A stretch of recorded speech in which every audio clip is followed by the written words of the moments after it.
Hey everybody, Mark Arinsberg here with the Purenow Show. This is episode number 14. My guest today is Mark Pickering.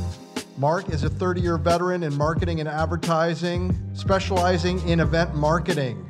He's also an advocate of mental health. Great to have him on the show. Here we go.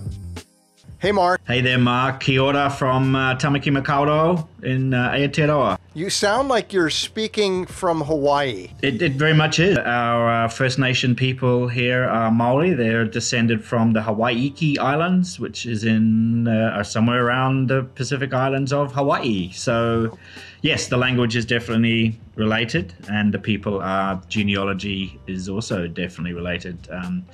In fact, our culture, we won't go too much into it, but much of it was hijacked by the Hawaiian tourism industry because they found things like the tiki, which is a Maori New Zealand Aotearoa item, to be quite, that seems like a good tourist thing. So the Hawaiian Tourism Board adapted quite a few of our Maori cultural icons, things that might work nicely in a hotel. That's pretty fascinating. I had no clue about that appropriation. Interesting. Yeah. There's I can't remember. There's been a very interesting historical piece around how the Hawaiian Tourism Board took out. So the hula dancing. Yeah. Most of that is Tahitian derivative. It's right. Not native to Hawaii.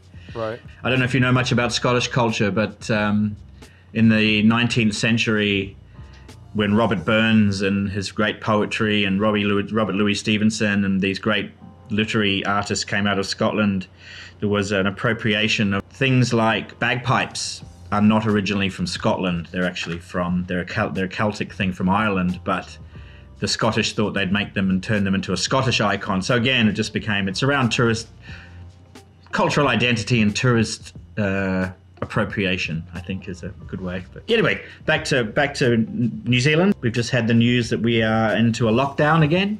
So in the world of COVID, it was announced half an hour ago that we are continuing to go into a snap lockdown. First of all, let me thank you for coming on the Purenow Show. Really appreciate it. We've been trying to get you on for a little bit, and timing is everything. This is the time to do it. What is the degree of lockdown that you guys are going under? So just a bit of a rewind. New Zealand's been pretty much COVID-free now for 9 to 10 months. Before that, there's only been small lockdowns, and not of the strength that we would have all went through in the early days. Having recently come back from Singapore, that was probably the level of lockdown that we've had in the past 12 months. But we are now back to full lockdown. I guess everything that you would consider to have masks everywhere, everything's closed apart from supermarkets and hospitals. Essential driving only, no one outside of 2-kilometer radius. Very, very strict. So no, it's the Delta variant. We didn't think that we would have to face it. Unfortunately, that reality has proven false because it is as I'm sure everyone around the world knows, it's a shockingly transmissible virus. And with what's been happening in Australia, we had an Australian tourist come through apparently, and they've had the virus. So as I'm sure you were reading the news, Australia's been in a terrible state for the last month or so, and unfortunately it was due to flow over here. But we are all in a little bit of shock because New Zealand has been COVID-free for a very, very long time, and we have been, I think, like Vietnam, really. You guys have been free also, I think, pretty much. Yeah, we've been pretty free of all of it for about the same exact amount of time, and then in the past couple of months, the Delta variant has occupied Saigon primarily as the epicenter, and it's supposedly next week we're supposed to go into total lockdown where you're not supposed to leave your home at all unless it's an absolute emergency. Yeah, same with it. Yeah, so that's what level we're at. So you're in the same boat. Oh dear. Yeah, we have such tight borders here, as I'm sure you do. But we did have this bubble with Australia open, and we have so many New Zealanders living in Australia that there was always going to be family crossovers. So we shut down the bubble a month or so ago, but apparently that last flight that came over had somebody with the virus on it. So It's amazing the power of one person. I mean, in every aspect of life, but meaning that really could change the course of an entire world, one person. Yeah.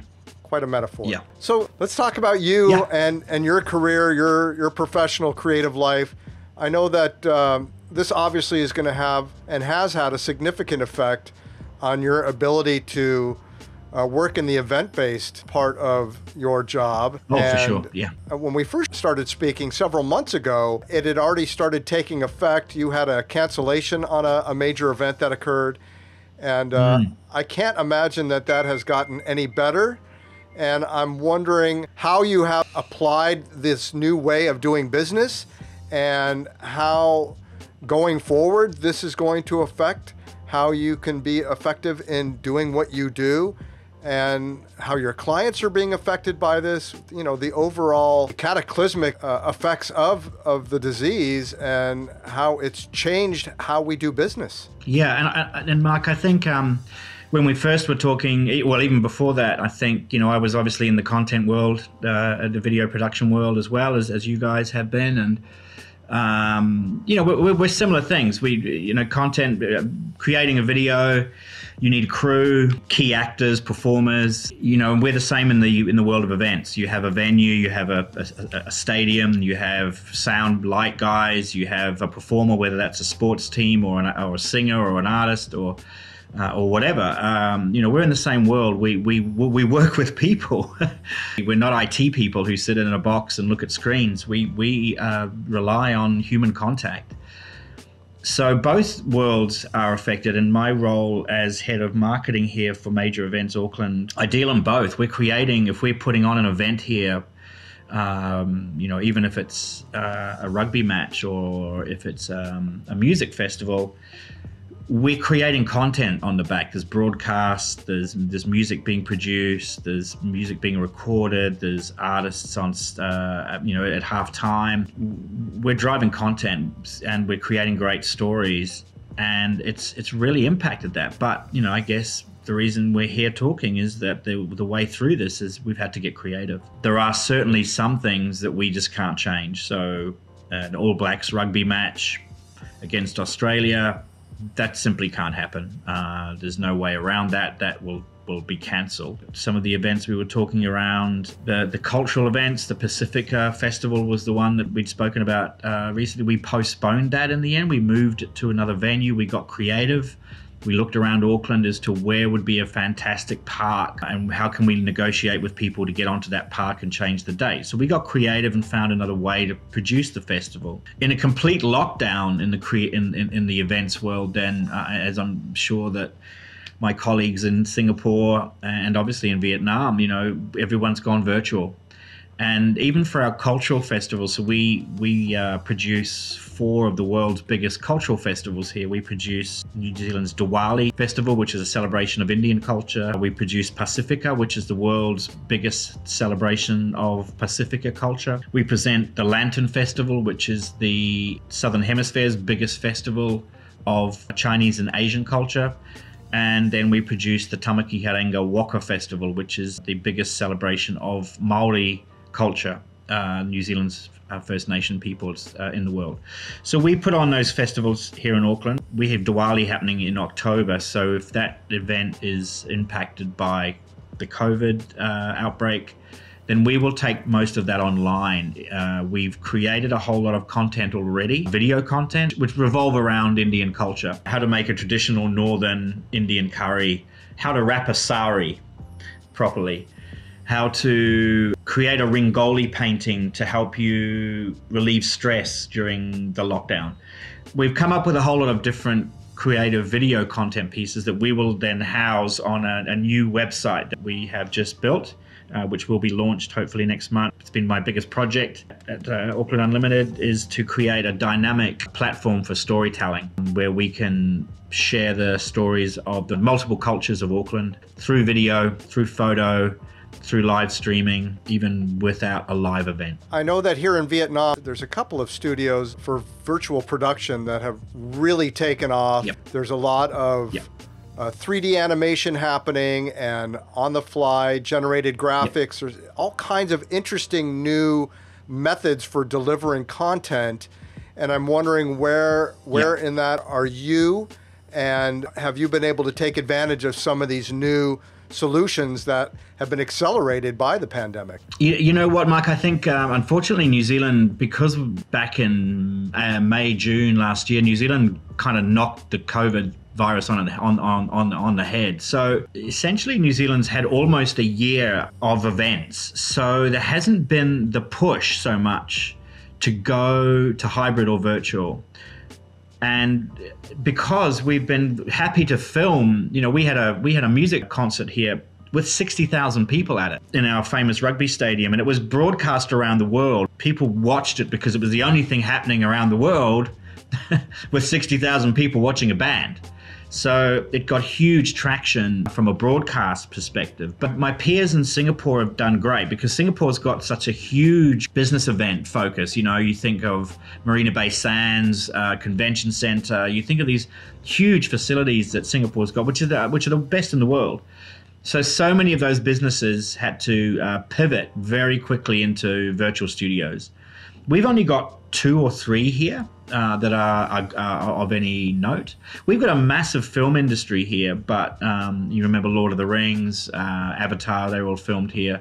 Massive post-production, Weta Studios. We've got a lot of those elements here, but they've been very heavily focused on film because up until the UK and America got vaccinated, we were the only place in the world where you could come and actually film. So our film industry has been exceptionally busy. And so the post studios have been really much tied up with our feature film industry. But no, and look, I work in a lot of business events as well as these big consumer events here in Auckland, but there isn't as much of that hybrid stuff happening. But certainly Singapore, Vietnam, the UK, obviously, during their winter, it was the only way to do business. When you think London, massive business place, how do you do virtual meetings? How do you do virtual conferences? But they just weren't super successful. The ones I'd seen and attended weren't great, to be honest. You can switch off your camera. You can kind of only been half present. You're kind of working away while you're listening to someone talk, or you're watching a review video. But video and content is definitely the way that it's changed. New Zealand certainly hasn't got to the front because we haven't had to. Right. So you haven't really even needed to employ these live generated graphics, live events that are being virtually produced, which has become a really big thing here. No, it's been pretty rudimentary. There's 2 green screen studios here that have been doing hybrid conferences with, maybe 200-300 people when needed, because that's the limit. This is the first lockdown. This is the first full lockdown we've had in over a year. So at the very worst, we've had gatherings of 100-150 people, and that would have only been for a week or 2. So we've been able to show off to the world, and it's been part of the initiatives here, is to show the world that we are open for business. And that's been bringing in investment. It's been bringing in film studios. There've been huge businessmen coming here because they know that they can do business here. Yeah, it's an interesting time. It's been an interesting time. I'd like to go back to maybe the spark or the beginning of you jumping on that creative path, taking that journey as a young person growing up. What were some of those things that inspired you? What maybe was a quintessential event where you realized that this was something that you want to do? It piqued your interest and got you excited in a way that nothing else did. It's interesting, Mark. I've had many and varied career. I don't sit still. I have a very short attention span. It's probably why I'm still single at my age. I like new things. I like to try new things. I like new music. I'm a DJ. My first creative experiences were around music. I've been a DJ since I was 16. So that's it's coming up to 40 years. I love music. So that's been my creative theme through life. I'm a historian. I was a history teacher, so that was where I started writing. So my imagination has always been spurred by that and science fiction. So in some weird ways, I was drawing and writing stories about battleships in space and kind of crazy things like that. So that's where that creativity kind of started, I guess, was around the stories that I had in my head. It kind of ended up being like those 1980s episodes of Buck Rogers, or Battlestar Galactica. So when Battlestar Galactica came out, I went, someone's stolen my idea. So that's where that kind of started. And then film, I've always been into film. I made movies as a kid, bad ones, but always been passionate for film and the visual arts. So that's where that started. And then I got into event world as a DJ. I was always putting on events, and they always had set dressing. They always had themes. So I was always designing my own posters using different cutouts, that very Bauhaus way of doing posters, postmodern stuff. So, before we had Photoshop, it was all about cutting stuff out. So that's where that all started. And then from that got into marketing through the world of events and then into sponsorship, working with big companies like Diageo.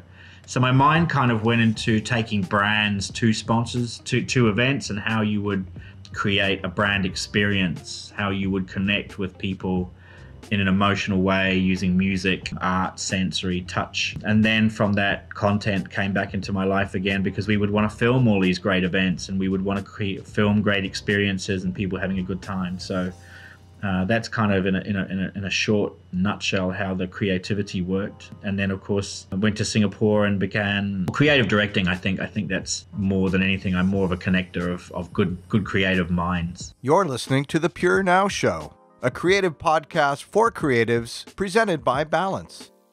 Yeah, that's key. I mean, you're a facilitator, a conduit, and you can get the people together, which is very, event and immersion focused. And that seems to be where things are going. And once the smoke does clear on the pandemic and things begin to normalize, do you feel that these immersive experiences are going to be more prevalent, and that this is going to be a way for brands to reach a much larger audience and get a better foothold on their target market? I think it will happen eventually, Mark. I think, and New Zealand's been I was going to use bubble, but I'm not going to use that word because it sounds bad. But, we've been the petri dish here, because we've been able to have events with 60,000 people attending. What we've seen is that, yes, people are hungry for experiences. People have gone back in droves to music festivals. People have gone back. This is New Zealand, I have to say. This is different to the rest of the world. We have been COVID free. We're not England, we're not the States, we're not Singapore, where there are 100 cases a day still happening and people are learning to live with it. Up until this week, we had 0 cases.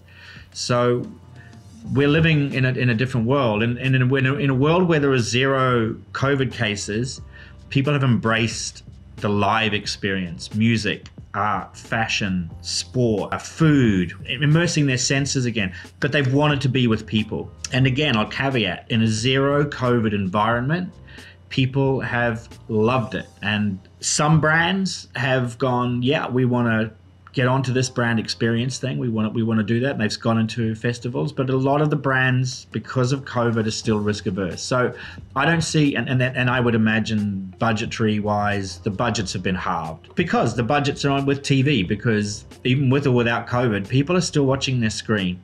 And that's on demand. So marketing spend has gone to digital on demand, and even to traditional linear TV. So yeah, it'll happen. But I've got a lot of friends in the music industry in the UK at the moment. That's festival land, and in the US. And look, they're putting on these big festivals, but not as many people are going. People are still aware that there are people with COVID, and people have fake COVID passports, and there are people who are still and quite rightly averse to going out. People with asthma, people with underlying health conditions will not be going out to a crammed nightclub to listen to their favorite band and drink Smirnoff vodka and enjoy a brand experience. So that will take a couple of years to pass, I think, in countries where they haven't eliminated the virus.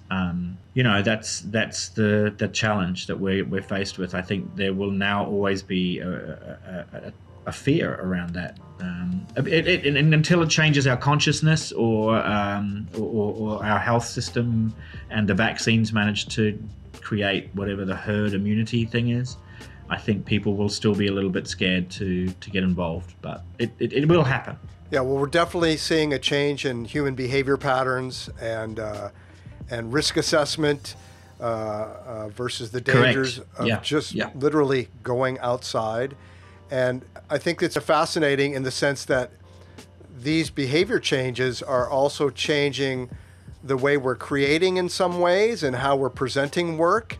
And how do you see the future of creative, not just based on COVID, but just based on technology and how we are receiving information? I mean, we're inundated with advertising 24 hours a day now. We are buried in these screens of various sizes, and there's so much content that, to get that high quality piece that a client is willing to pay for that really shines above the rest, you really have to go looking for it. I mean, there's such an inundation of information around the clock. It's almost a point of insanity. Well, it is a point of insanity. How, as a creative professional, as a creative director, as a content developer, how do you navigate through this and provide your clients with something that you feel good about and that's going to give them some traction, give them some added value, and shine above some of this other content that may be a little bit weaker? Or,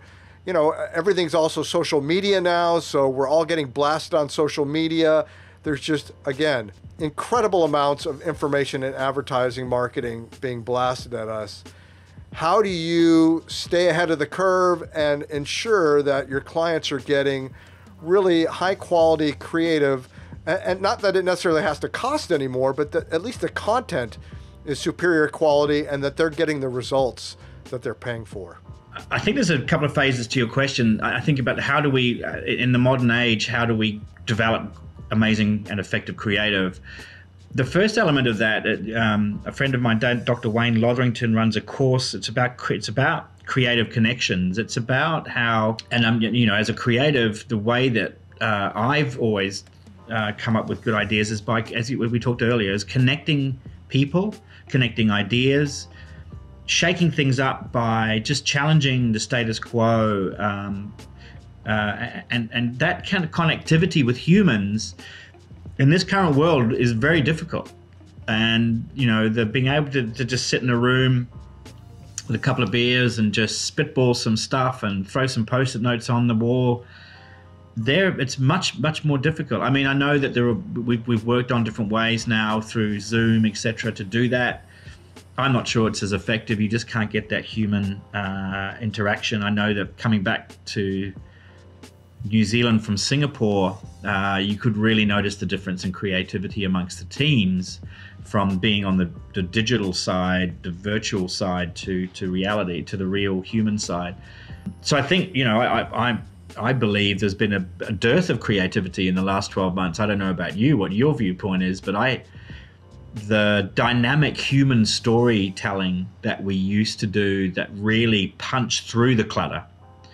And I do believe that storytelling, whether that's in video content or written word, in copywriting, in visual arts, on a poster, a billboard, that human storytelling is what people are hungry for.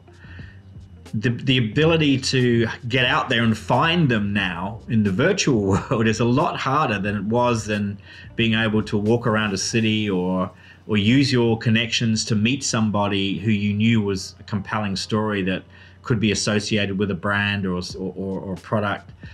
Those moments have become more challenging and harder to find, but they're still out there.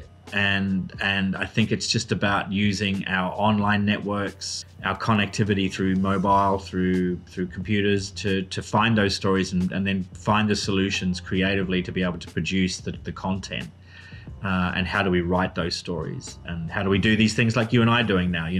I guess we wouldn't have used to done this, right? So this is the kind of thing that helps us to bring those ideas and thoughts to other people. But I think, to that question, how do you create cut through in this cluttered world? It's the human storytelling that's so important. And again, I'm a documentary advocate. I sit on the board of the documentary film festival here.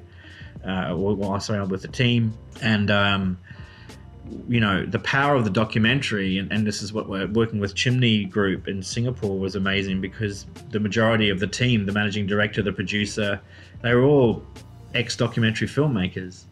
And that human storytelling really came through in some of the work that we did. It was about the people.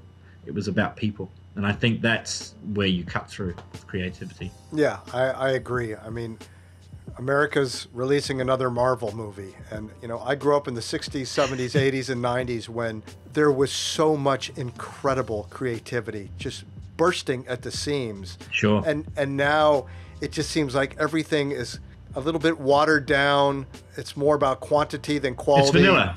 Yeah, it's vanilla. Yeah. And it's sad because I have children who are growing up in this age, and they don't have the advantages that I did of hearing a song for the first time on the radio or seeing incredible films. None of that is available to them, and they have to just whittle through the plethora of garbage that is just thrust upon them daily. I'll give Disney one. I'll give Disney The Mandalorian, because that had some good stories in it. I enjoyed. There's a little bit of Western in The Mandalorian, which I enjoyed. Okay, well, I'm going to check that out because I have not as of yet. I've become certainly not a Luddite, but I've kind of extracted myself from the digital media world in many ways. Well, you'd have to enjoy the Star Wars canon to get into The Mandalorian, but yeah, so you'll love The Mandalorian. And also there's a variety of directors. New Zealand's Taika Waititi directs one of them. So there's some very famous directors who are incredible storytellers who have done different episodes, and you can see some great stories in The Mandalorian. It's a good series. Well, here's how old I am. I saw the first Star Wars in a drive-in movie theater when I was 12. Yeah, well, we didn't have drive-ins in New Zealand when that came out, but I can promise you I was a very young man as well. Unbelievable. So much so, I think it was PG, wasn't it? So it wasn't an R movie, but I remember Anyway, let's not show our age too much, Mark. It doesn't matter. You know what? I'm going to be 60 this year, and I've never felt better and never had a clearer head. So sometimes there's an advantage of getting advanced in your years of having a little wisdom. I agree. Thrust upon And I'm only a couple of years off yet. I would like to hear a story about a client that you worked with that was just an amazing opportunity, a project that really inspired you and maybe set you off on a different course that you were not expecting. I think the biggest thing that I worked on, and this will come from the world of brand experience, really, and it really excited me. I mean, like, I'm a marketer as well as a creative, right? So I've been in marketing. I've worked client side. I work client side now. So I love strategy. My role as a creative, that's what I am. I'm a creative strategist. So me being a military historian by university trade means that I love strategy. And I think the most exciting thing that I worked on was this campaign with the wonderful brand Coca Cola. And they had decided to sponsor the English Football Championship. So that's not the Premier League soccer. That's not the top range of the soccer. It's the soccer leagues below that. It's the soccer leagues that have no money. It's the soccer leagues where the good players come through, but they've only got 10,000 people at the game. They maybe less, 5,000 people.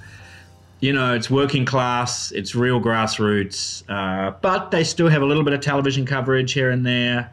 They still have very, very, very passionate fans. And Coca-Cola, who weren't sponsoring the Premier League because it was so expensive, they went and sponsored the Championship, the one below the Premier League. So I guess it's like Major League Baseball and the minor leagues. And they went, okay, so what is it? What's the biggest pain point here for these clubs? What is it that's really holding them back? And what it was, of course, was that the Premier League gets the worldwide broadcasts. So they get billions of dollars from sponsors. All the clubs get billions of dollars just from Sky doing the broadcast. You know, they literally just lap up the money. These little guys have got Joe Blogg's garage sponsoring the main team, right? So they get a sponsorship of $5,000 or so. You know, the guys up the top are getting $50 million per brand, and these guys are getting $500 maybe. So they decided that what Coca-Cola would do was so basically the first thing they did was it was a world first for Coca-Cola. They changed their can the red and white of the can. It's the first time they've ever done it. They changed it to whatever the color of your football team was. So if the color of your football team was yellow and green, it became yellow and green on the can.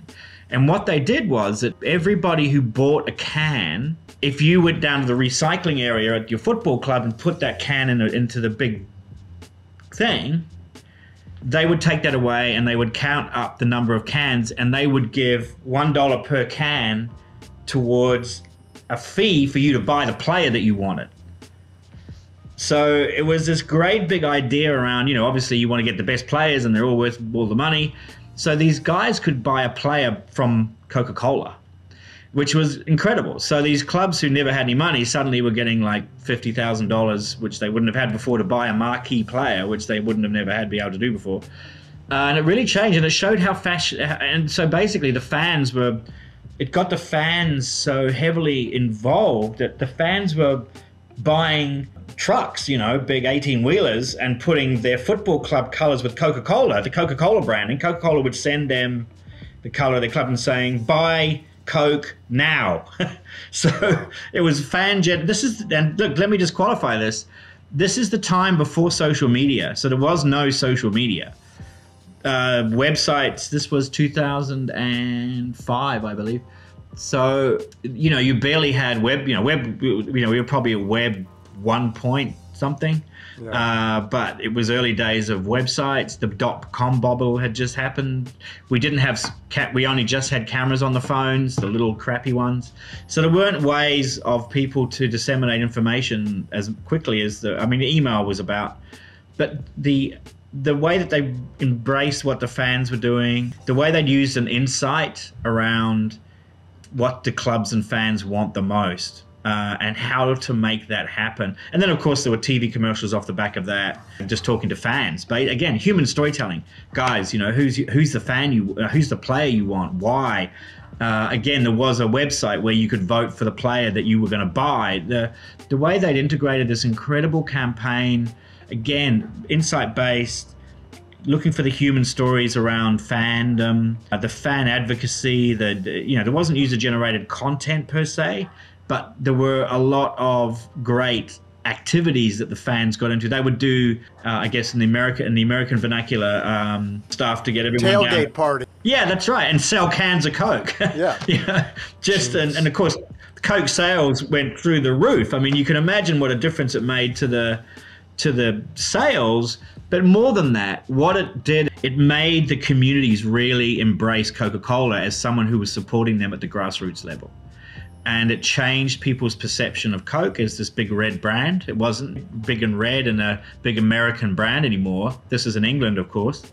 It was a brand that was local. It was a brand that supported Norwich City Football Club, you know, this little town football club. So I think being part of that and seeing the joy that it brought to people's faces was the most important thing. And again, I'm very much about this human interaction, the storytelling, but the change it made to those small clubs, the people, the fans, was moving. It was really, really amazing. It was great. Okay, now give me the opposite. You don't have to be specific with the name of the client, but give me an idea of maybe a project that was not going as well as you'd hoped.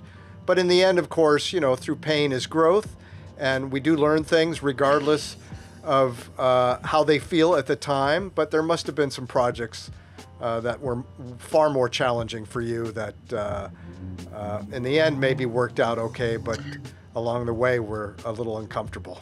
There will always be clients who don't trust, I think, you know, and whether that, and again, that's like any relationship. That's that's marriage, that's friendship, that's family. You know, if you've been hurt in a past iteration or you've had a bad experience, that will reflect into your new one, right? That'll impact the way you. So if you've had a bad agency experience, that will mean that you might become somewhat anally retentive around certain things, or you might want to be more hands-on than you potentially should.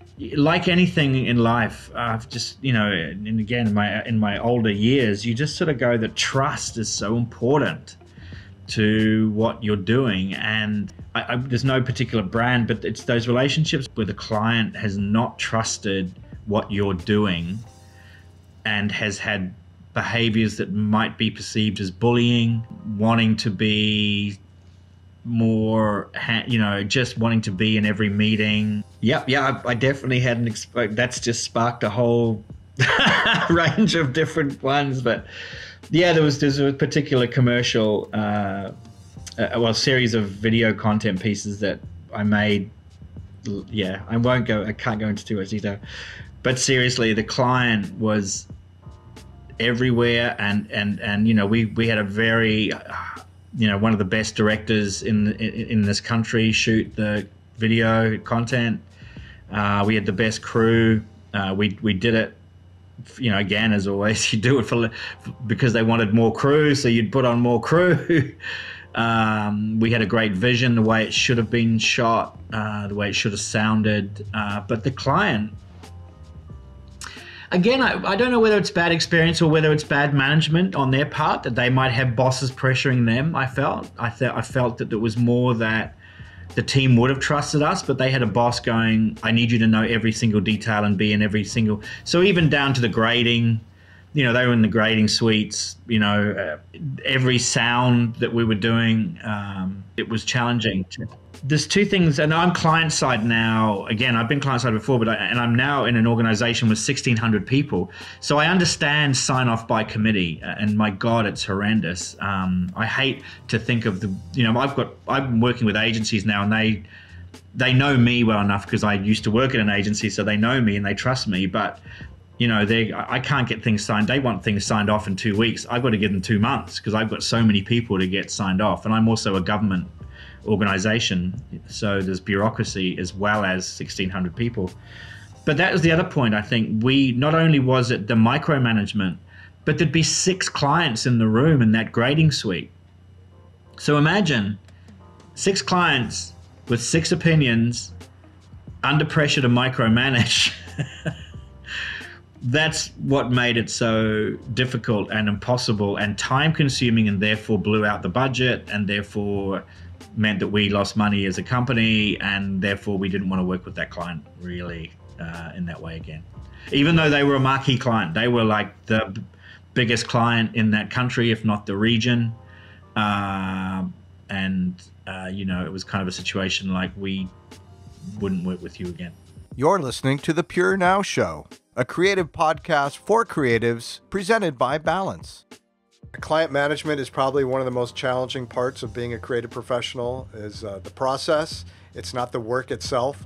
It's just getting from A to Z. Yeah. And trust, I guess, I've been a suit, so I'm a bit of a hybrid. My agency life, I started out as a suit, not a creative. I didn't have enough belief in myself as a creative until a creative director of a big agency here in New Zealand just went, you're not in the wrong department, but you kind of are sitting in between here, and you need to kind of work out a role, which is when I decided to create my own role, which was creative strategist, because that kind of is a suit and a creative. And everyone laughed at me and said, well, that's a silly title. This was about 12 years ago. Everyone's like, well, that's a stupid title. What the heck? And now everyone wants to be a creative strategist. So I don't know. It's funny. But no, I think as a suit, the biggest skill that you can have is to build trust. To have someone look at you and go, I'll leave that to Mark. He knows what he's doing. He puts me at ease. It's about making people feel valued, feel heard, feel respected, and just being there. They're those key things that in any relationship are important. And I think in the creative, if you want people to be creative and get good work, they're the key elements as well. Well, I think that's a good transition into you being a mental health advocate. And honestly, it's foundational. It's the bedrock of humanity. And we are, as Homo sapiens, at a critical point right now with mental health. Many parts of the world don't even identify it as an issue. They're not aware of this as being something to be concerned about, and especially in the States, where I am not currently, it is at a fever pitch, and people are definitely suffering more now than ever. And the COVID, of course, has exacerbated that, because a crisis is always the great revealer. And what is your role As a mental health advocate, what have you been doing to help with the situation? Yeah, I think by way of background and in all honesty, I've had my own challenges over the years, and I'm a sensitive soul. I mean, I think let's be honest, us creatives, I think we wouldn't be good creatives if we weren't sensitive people. And I know we all have our own challenges in the creative world, but it's not just that. It's all across the board. I've got non-creative friends here in New Zealand, and we have a huge problem here in New Zealand. We have the highest rate of male suicide in the world in the OECD. We have, I think, the second or third highest rate of suicide in the OECD across the board. It comes down in New Zealand specifically to our machismo, rugby playing image. We're a tough country. We're a country that comes from the mountains and the farm. We're not seen to be sophisticated, artistic people, and if you are, our society doesn't necessarily accept that at a young age. So that's always been a problem. It's part of the reason I didn't like living here as a child.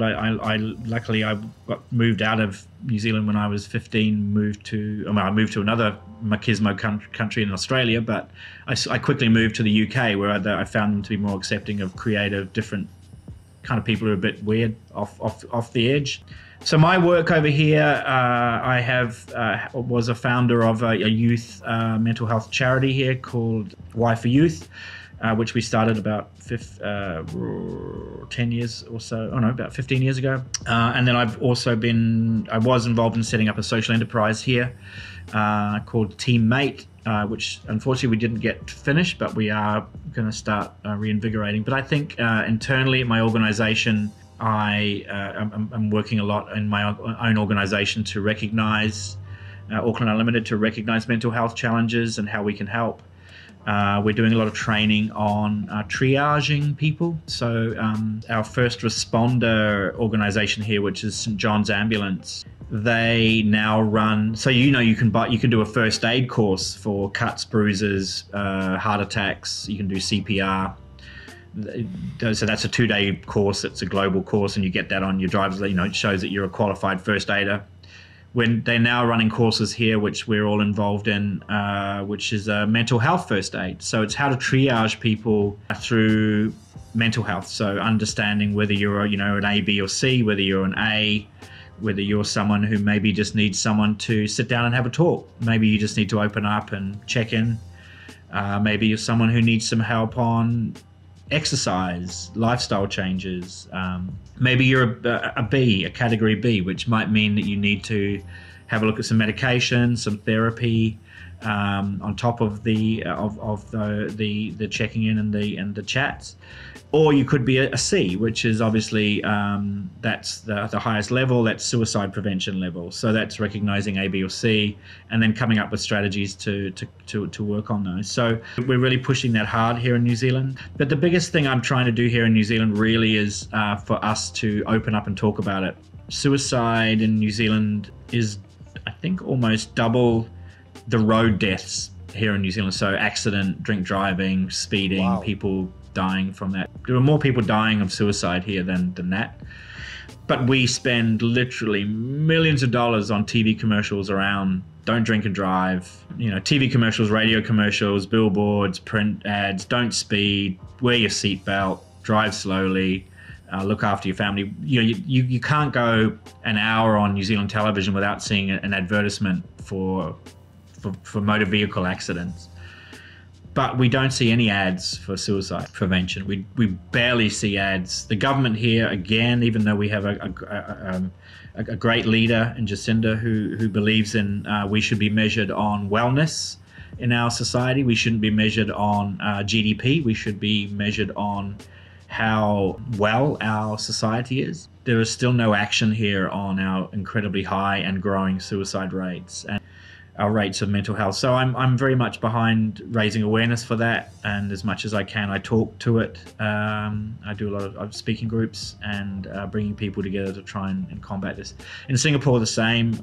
Singapore is an incredible case, as you mentioned earlier, one where it's swept under the carpet. Singaporean society and a lot of Asian society, I'm sure you know, in Vietnam, just do not talk about. So they just do not talk about. It's a failure. If someone kills themselves, it's a failure. The word commit suicide comes from the terminology that if you tried to kill yourself, you would be committed. That's why you just say to suicide. So in Singapore, up until a few years ago, if you tried to jump off a building and you failed, you would go to jail. That's how that society deals with suicide, which is it's not great. Singapore, most of the people who try to end their life in Singapore are elderly because they feel that they're a burden on their children. And again, people don't talk about grandfather John or grandfather Peter dying of suicide. They talk of him just dying. So it's not something that is spoken about in Singaporean culture either. So there's when I was there, we were trying to put it forward to the government initiatives around making it raising suicide awareness, but it was more difficult in Singapore than it is here, actually, because most suicide goes unreported. Well, there's a lot of denial around it, and I think as a society we believe more in punishment than rehabilitation, and clearly that is not the answer, and the results are catastrophic. No. Even in America, if you fail to commit suicide, you will have more problems. Your problems will be compounded. You will not go into a program and be nurtured and brought back to health. You're demonized. And it is the absolute antithesis of what needs to happen in the world. And those people are our messengers. They're letting us know that we're dropping the ball. Yep. And it's imperative that we take notice of this because it will only get increasingly worse. That is not something that's going to get better. There is no Band-Aid approach, and it's a lack of love in the world, really. Yeah, I really hope COVID might change that level of empathy. I don't know. Because as you've said, the isolation, the lockdowns have certainly, we don't know the full impact of that yet. The statistics, again, in New Zealand, our statistics are 4 years behind because the coroner reports have to be verified. We won't know the statistics on mental health here and suicide for another 4 years around COVID, which is ridiculous because we can't take any action. But it's the same a lot of places around the world. We really won't know the impact that the lockdowns have had versus deaths that would have occurred through the virus.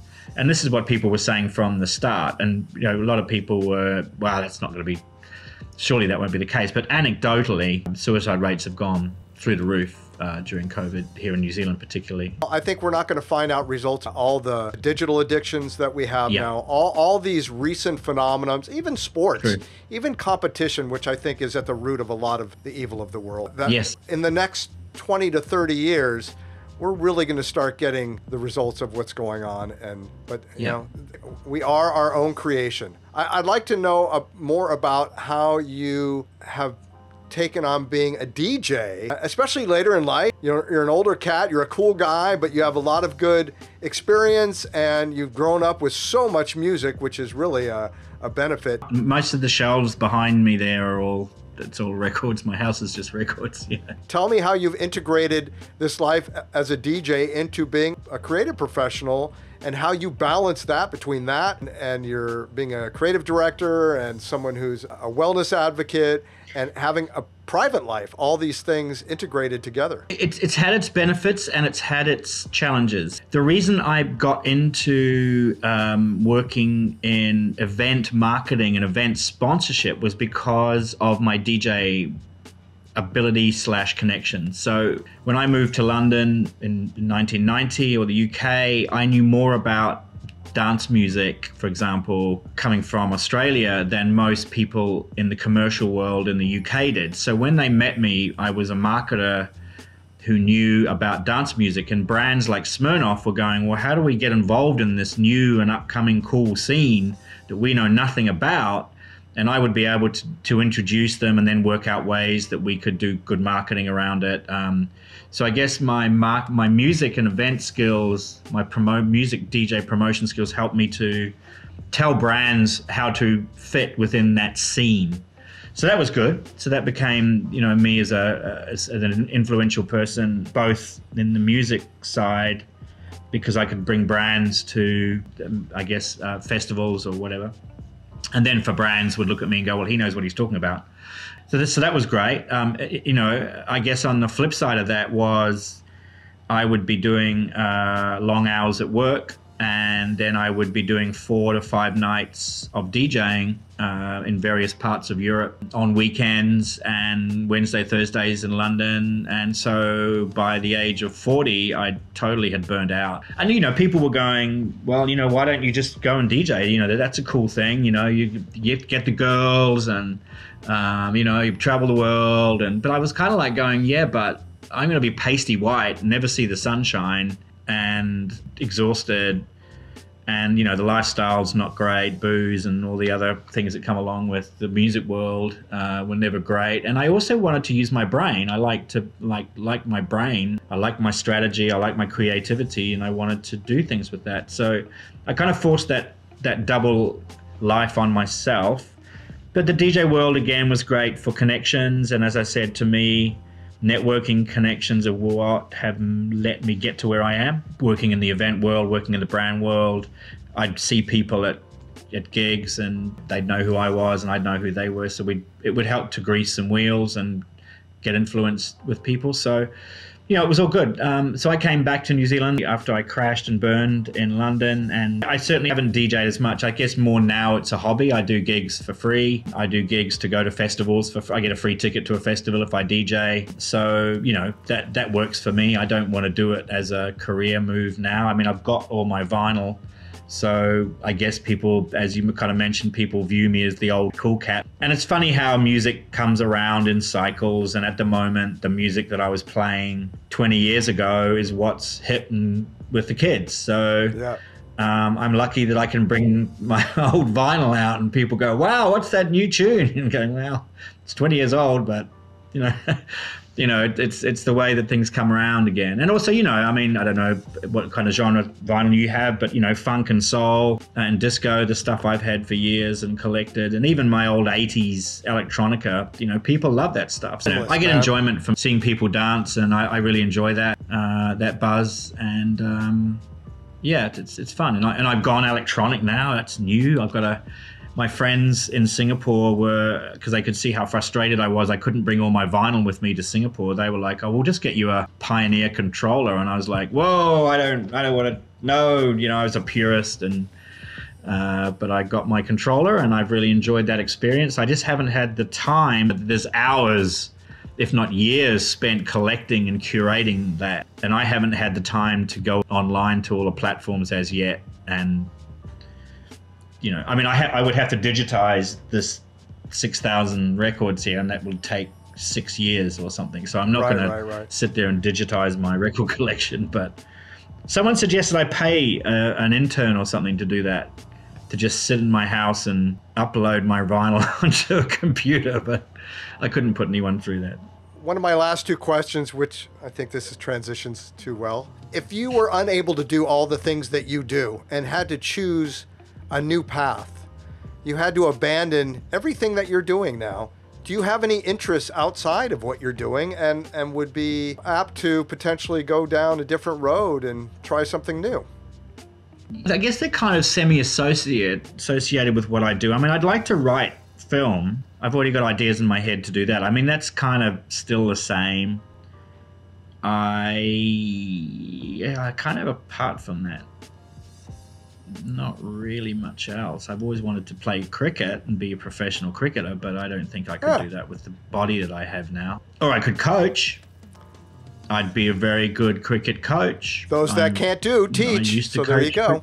That's it. Well, and I guess that's the next step for me, is that one of the universities here has offered me to, and I used to teach years and years ago, so I think that's definitely something that I'd like to look into. I guess lecture here at Auckland University of Technology, and and also sometimes at the University of Auckland. So I do love that. I love watching. I don't have kids, so seeing young folk learn and grow and develop is certainly something I really enjoy, and I think that would be something I'd probably more likely change my career and move into, even if I was still just talking about this or talking about DJing. But I would definitely love to teach and watch young people develop.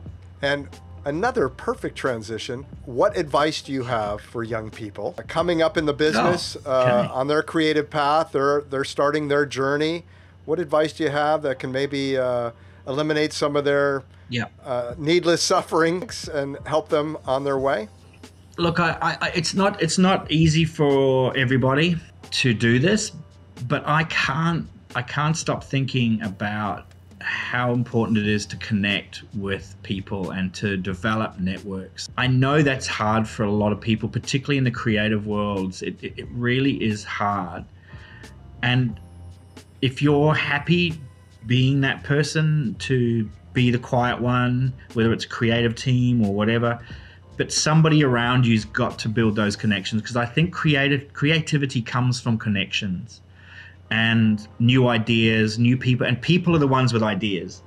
Yes, you can go to France and look at some great buildings, or go to the Louvre and look at some pictures and go, that might inspire you, sure. But it's people that really inspire.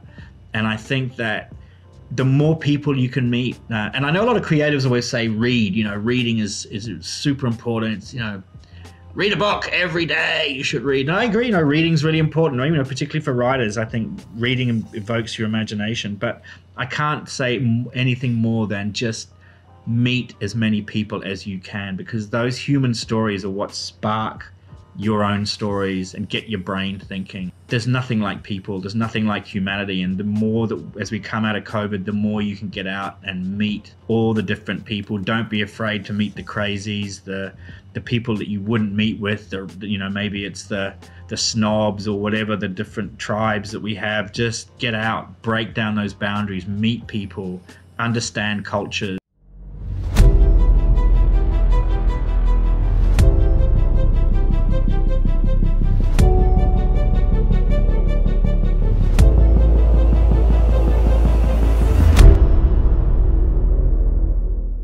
If you enjoyed the Purenow show, you can check out more episodes at balancestudio.tv or anywhere fine podcasts are broadcast. Purenow is produced and engineered by HaiHa Dang and directed by Dong Wun Guan. Special thanks to our media sponsor, Maybe, and iDesign.vn. Thanks so much for watching.